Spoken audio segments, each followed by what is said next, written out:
Yazidi کون ہے؟ رسول اللہ کے صحابی بھی ہیں، مولائے کائنات کے صحابی بھی ہیں، امام حسن اور امام حسین کے چاہنے والے ہیں، پیروکار ہیں۔ جنگ صفین میں دونوں آنکھیں ضائع ہو گئی ہیں۔ اپنی ضروریات کو پورا کیسے کرتے ہیں؟ اپنی چھوٹی سی بچی کو اپنی پشت پر بٹھا کر اپنی ضروریات کو پورا کرتے ہیں۔ وہ رہنمائی کرتی ہے تو یہ ضروریات کو پورا کرتے ہیں۔ کوفے میں ہنگامہ ہے، باغیوں کا گروہ آیا ہے، کچھ قتل کر دیے گئے، کچھ باقی ہیں۔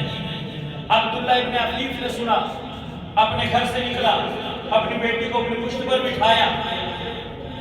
ادھر جناب زینب سلام اللہ علیہا جب کوفے کے بازار میں پہنچی اور آپ نے ملاحظہ کیا کہ چاروں طرف ہنگامہ ہے، لوگ ہماری اہانت کر رہے ہیں، ہمیں پہچان نہیں رہے ہیں، اپنا تعارف کرانے کے لیے اور حقیقت کو آشکار کرنے کے لیے ایک مرتبہ جناب زینب نے اپنے لبوں کو جنبش دی۔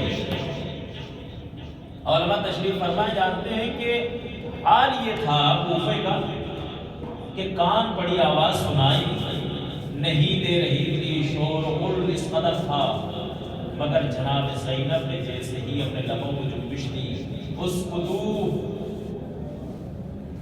اتنا کہنا تھا، چاروں طرف سناٹا چھا گیا، خاموشی کا ماحول۔ ایک جملہ کہتا ہے، خاموشی اتنی تھی کہ نہ کسی انسان کی آواز تھی، نہ کسی حیوان کی آواز تھی، بلکہ اس سے اور بڑا جملہ قسم خدا کی، اور یہ کوئی خطابت نہیں ہے، روایت کی فکریں ہیں۔ جناب زینب نے جیسے ہی کہا خاموش ہو جاؤ، انسانوں کے ساتھ، حیوانوں کے ساتھ، جو حیوانوں کے گھروں میں گھنٹیاں پڑی ہوئی تھی وہ تک بالکل خاموش ہو گئی۔ یہ ہے اختیار جناب زینب سلام اللہ علیہا کا۔ چاروں طرف سناٹا۔ اب جناب زینب نے خطبہ دینا شروع کیا۔ سب سے پہلے خدا کی حمد، پھر اس کے رسول کی حمد، اس کے بعد اہل کوفہ کو مخاطب کیا۔ یا اہل الکوفہ، یا اہل الخدل والغدر والخزل، اے مکاروں، اے دھوکہ بازوں، اے غداروں، اب رو رہے ہو؟ تمہاری مثال اس ضعیف عورت کے جیسی ہے کہ جو صبح سے لے کر شام تک ڈوری کو بناتی ہے اور شام کو اس کو کھول کر برباد کر دیتی ہے۔ اب رو رہے ہو، گریہ کر رہے ہو، تم نے ہمارے مردوں کو مار ڈالا ہے، ہماری خواتین کو قیدی بنا لیا۔ جیسے جس آواز کو جناب عبداللہ بن عفیف نے سنا، ایک مرتبہ اپنی بیٹی سے کہتے ہیں، اے میری لخت جگر، مجھے یہ بتا کہ قیامت آ گئی ہے؟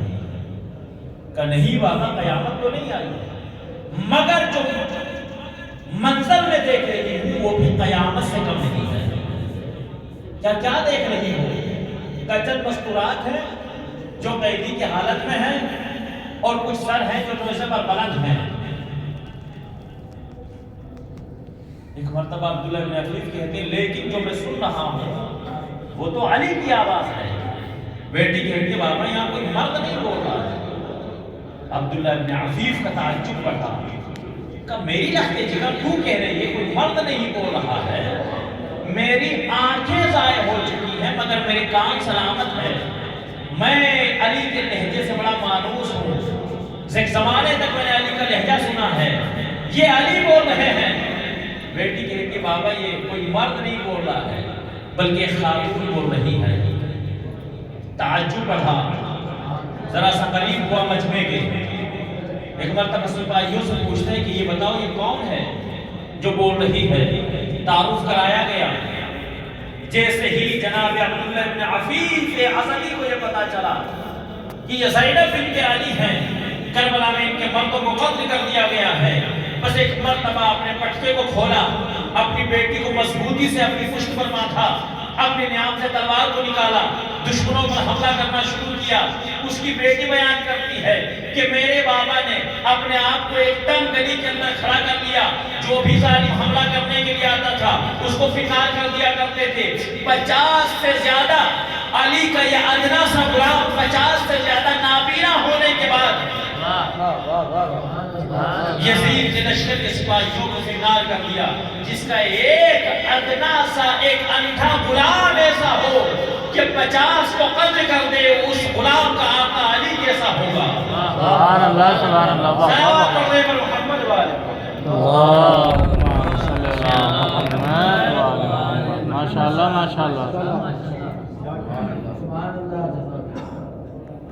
جب عمر سعد نے دیکھا کہ یہ قتل کرنا جا رہا ہے، دستے کو حکم دیا کہ اس کے اوپر مل کر حملہ کرے اور اس کو قیدی بنا لیا جائے، قیدی بنایا گیا، اس کے بعد آپ کو لٹکا دیا گیا، اور اس طریقے سے علی کا چاہنے والا دنیا سے رخصت ہو گیا۔ مگر جاتے جاتے پیغام لے کر گیا ہے، یاد رکھنا کہ جب بھی علی اور اولاد علی پر وقت پڑے تو اپنی جان کو خاک سے بہتر سمجھنے کی کوشش نہ کرنا، بلکہ تم خاک ہو، مٹی ہو، اور خاک اور مٹی ہمیشہ وہ ہوتی ہے جو قدموں میں رہا کرتی ہے، اور شرف ہمارے لیے یہ ہوگا کہ ہم علی کے قدموں میں نثار ہو جائیں۔ سبحان اللہ۔ زینب اپنے باپ کی زینت، ادھر پروردگار نے بچی کا نام زینب رکھا، نام رکھنے کے بعد ایک پیغام دیا کہ یاد رکھنا ہم نے اس بچی کا نام زینب رکھ دیا، قیامت تک یہ اپنے باپ کی زینت بن کر ثابت ہے۔ یہ ہے جب لفظ زینب کی بات آ گئی، آیت اللہ سید قاسم مصنوعی لکھتے ہیں، دو قول اس کے بارے میں ہے کہ ایک اسم لشجرۃ او ورثہ، کہ زینب ایک قیمتی درخت کا نام ہے یا ایک خوبصورت پھول کا نام ہے، یہ پہلا قول ہے۔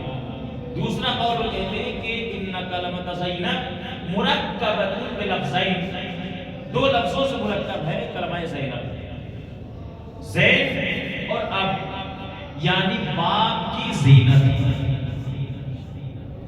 قسم خدا کی کیا عظمت جناب زینب سلام اللہ علیہ۔ ہم عرض کر رہا تھا کہ جب ولادت ہوئی جناب زینب سلام اللہ علیہ کی تو ایک عصمت کے گھرانے میں ولادت ہوئی، وہ عظیم گھرانہ کے جو آیتوں کا مرکز ہے، کہ جہاں پر صبح و شام آیتوں کا نزول ہوتا ہے، کہ جہاں پر نبیوں کا سردار کھڑا ہونے کے بعد کہتا ہے السلام علیکم یا اہل بیت النبوہ، اے اہل بیت نبوت تم پر میرا سلام۔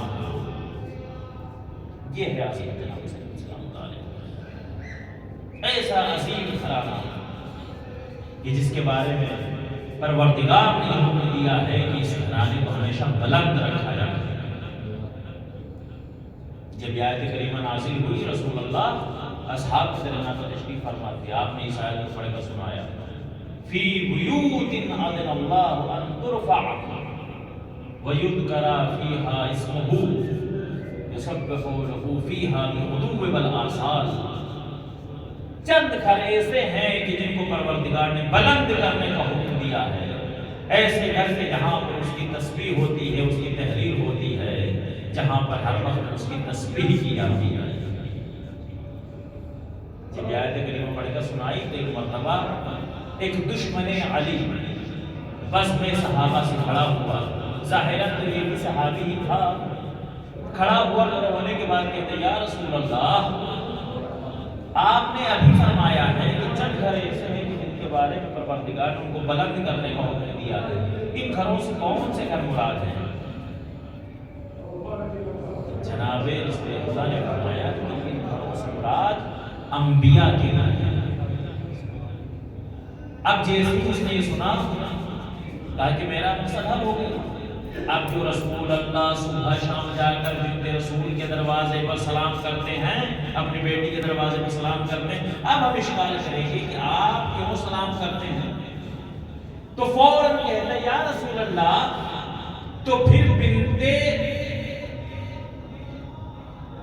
آپ کی بیٹی جناب سہرا سلام اللہ علیہ کے گھر کے بارے میں آپ کا کیا خیال ہے؟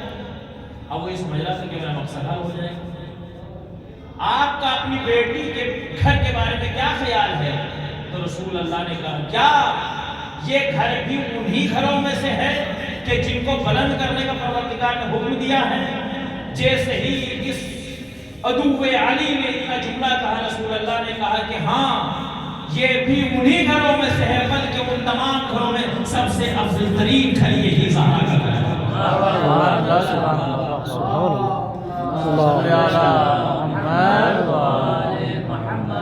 ماشاءاللہ ماشاءاللہ۔ ایسے عظیم گھرانے میں، عصمت کے ماحول میں پل بڑھ کر کے جوان ہوئی ہے جناب زینب سلام اللہ علیہ۔ جہاں معصومین علیہ السلام کے بعد اگر کسی کی عصمت کے بارے میں علماء نے لکھا ہے، اختلاف ہے، دوسرے کہتے ہیں کہ ویسے ہی معصومہ ہیں کہ جیسے جناب زہرا معصومہ ہے، مگر بعض علماء کہتے ہیں کہ یہ نہیں، جہاں معصومین منصوص من اللہ ہے، مگر جناب زہرا سلام اللہ علیہ کی عصمت بھی اسی درجے میں ہے جو جناب زہرا سلام اللہ علیہ کی عصمت، مگر کمال جناب زینب کا یہی تو ہے کہ منصوص من اللہ نہیں ہے، مگر پھر بھی عصمت کے اس درجے پر فائز ہے کہ آپ کی کردار کو لے کر کردار جناب زہرا سلام اللہ علیہ کا یاد ہے۔ سبحان اللہ سبحان اللہ۔ کمال جناب زینب سلام اللہ علیہ، بچپن سے لے کر اور آخر تک جناب زینب سلام اللہ علیہ نے اپنے پورے گھرانے میں اگر کسی سے سب سے زیادہ محبت کی ہے تو وہ امام حسین علیہ السلام، اپنے بابا سے محبت کی، امام حسن سے محبت کی، اپنی ماں سے محبت کی، اپنی بہن سے محبت کی، مگر جتنی محبت جناب زینب امام حسین سے کرتی تھی اس کی مثال آج تک نہیں ملتی۔ خود جناب زہرا بیان کرتی ہیں کہ میری بیٹی زینب کی حالت تھی کہ گھر میں جدھر جدھر حسین جاتا تھا ادھر ادھر اس کی نظریں جایا کرتی تھی۔ ایک دن جناب زہرا نے رسول اللہ سے کہا، بابا جان اس بچی کی میں عجیب کیفیت محسوس کرتی ہوں، اور جب میں اس کی کیفیت دیکھتی ہوں تو میں متعجب ہو جاتی ہوں، حیرت زدہ ہو جاتی ہوں۔ کہا کون سی کیفیت ہے؟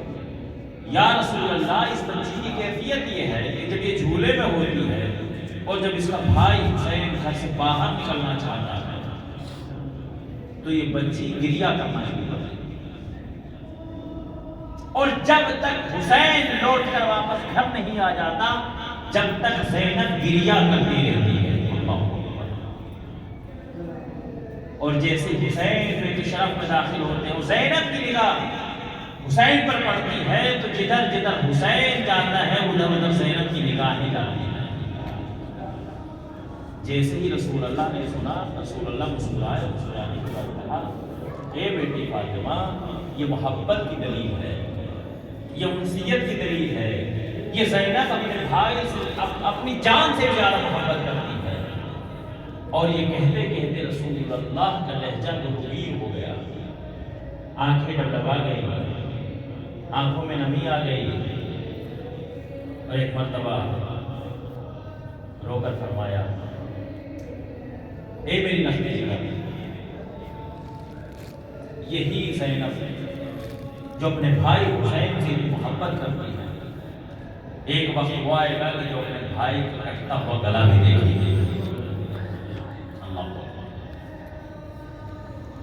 ایک وقت وہ آئے گا کہ جو اپنے بھائی کو ذبح ہوتے ہوئے دیکھے گی۔ پروردگار آپ کو سلامت رکھے، ختم کی بنا آپ کی سرمتوں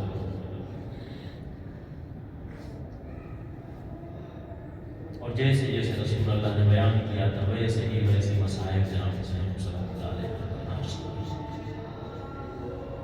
محبت کا یہ عالم تھا کہ بھائی کی شہادت کے بعد قید و بندی کی مصیبتوں کو چھیڑ کر جناب زینب مدینہ آ گئی ہے۔ اب مدینے میں بھی جناب زینب کا دل نہیں لگتا، بار بار کربلا جانے کی خواہش کرتی ہے، یا ان نشانیوں کو جو قید خانہ شام میں چھوڑ کر آئی ہوئی ہیں، جن میں سے سب سے بڑی نشانی جناب سکینہ سلام اللہ علیہ کی بھائی